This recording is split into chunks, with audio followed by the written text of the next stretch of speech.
El endodermo origina el revestimiento epitelial del tubo digestivo, células específicas como hepatocitos y células endócrinas y exócrinas del páncreas.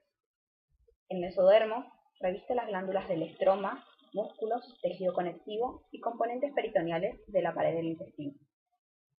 El ectodermo se encuentra recubriendo al proctodeo, que es una depresión ectodérmica en la región anal del feto que se dirige hacia la cloaca y hacia el esbozo del conducto anal.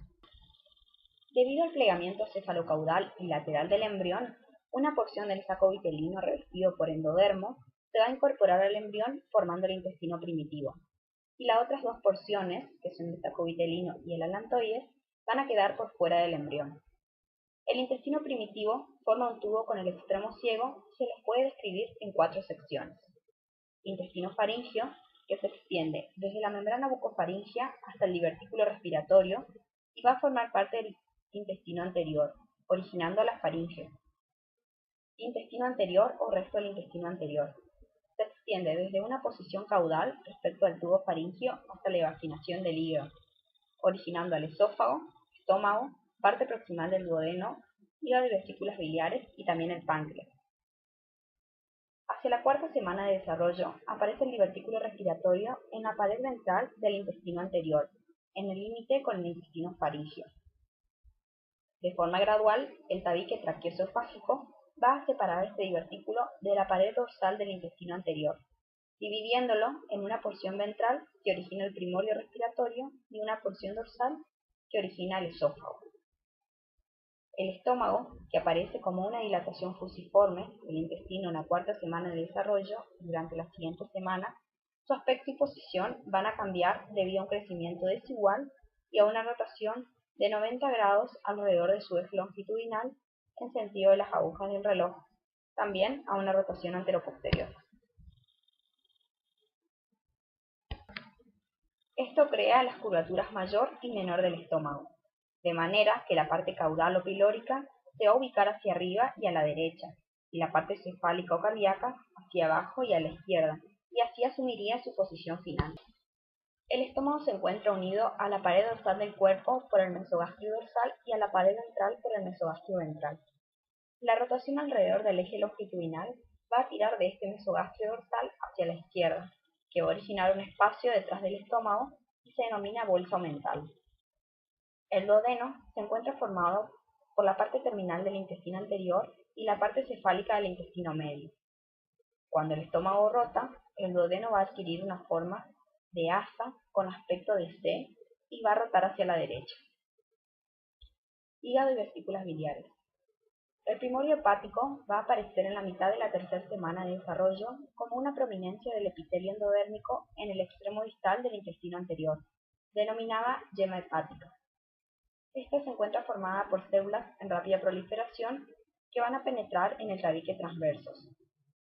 La conexión entre el divertículo hepático y el duodeno se va a estrechar y va a formar el conducto colédoco.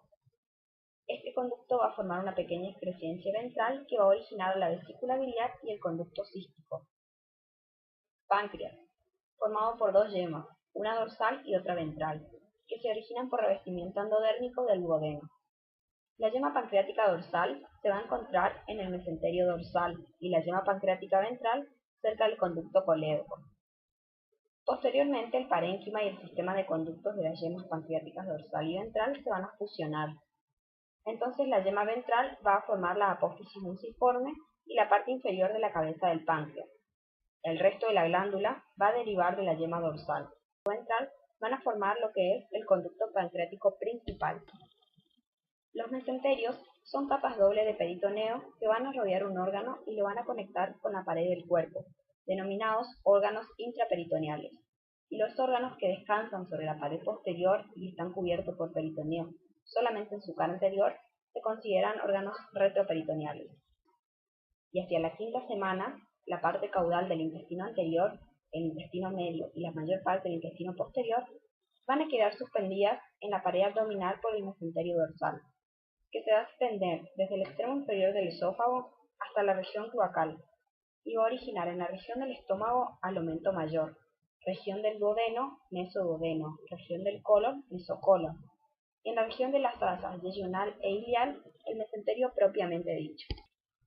El mesenterio ventral, que se extiende desde la parte terminal del esófago, el estómago y la parte superior del duodeno, deriva del tabique transverso y cuando el hígado crece dentro del mesénquima de este tabique, el mesenterio va a quedar dividido en aumento menor en la región inferior del esófago, estómago. El intestino medio se inicia en posición caudal respecto de la yema hepática hasta la unión del colon transverso derecho e izquierdo. Dará origen a la parte distal del duodeno, yeyuno, ilion, ciego, colon ascendente y colon transverso proximal. En el adulto, este va a empezar distalmente el conducto colédoco y va a terminar en las 2/3 partes proximales del colon transverso y en su tercio distal. El desarrollo del intestino medio se va a caracterizar por una rápida elongación y su mesenterio va a formar el asa intestinal primario. Por su ápice, el asa se conecta con el saco vitelino a través del estrecho conducto vitelino. La rama cefálica del asa se va a desarrollar y va a formar la parte distal del duodeno, el yeyuno y la parte del ilio. La rama caudal se va a transformar en la porción inferior del ilion, el ciego, el apéndice, el colon ascendente y las 2/3 partes proximales del colon transverso. Hacia la sexta semana se produce la hernia fisiológica por el rápido crecimiento y expansión del hígado, que hacen que la cavidad abdominal se vuelva, de forma transitoria, demasiado pequeña para contener a todas las fosas intestinales. Entonces estas van a entrar en la cavidad extraembrionaria a través del cordón umbilical. Durante este proceso de herniación tiene lugar una rotación de aproximadamente 90 grados en sentido contrario a las agujas del reloj. Es producida por la rotación alrededor de un eje del asa intestinal primaria.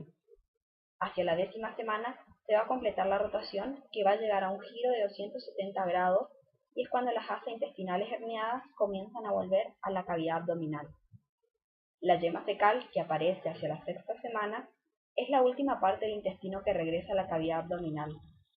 Luego va a descender hasta la fosa ilíaca derecha y durante este proceso el extremo distal de la yema va a formar un divertículo que es el apéndice.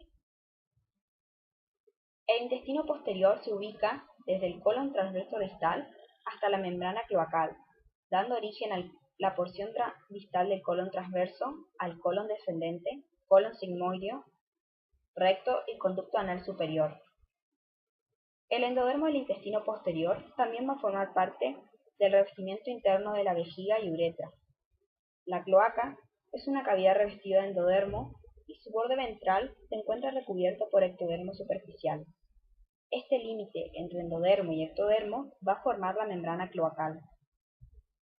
Al final de la 7ª semana, la membrana cloacal se va a romper, creando la abertura anal del intestino posterior y una abertura ventral para el seno urogenital.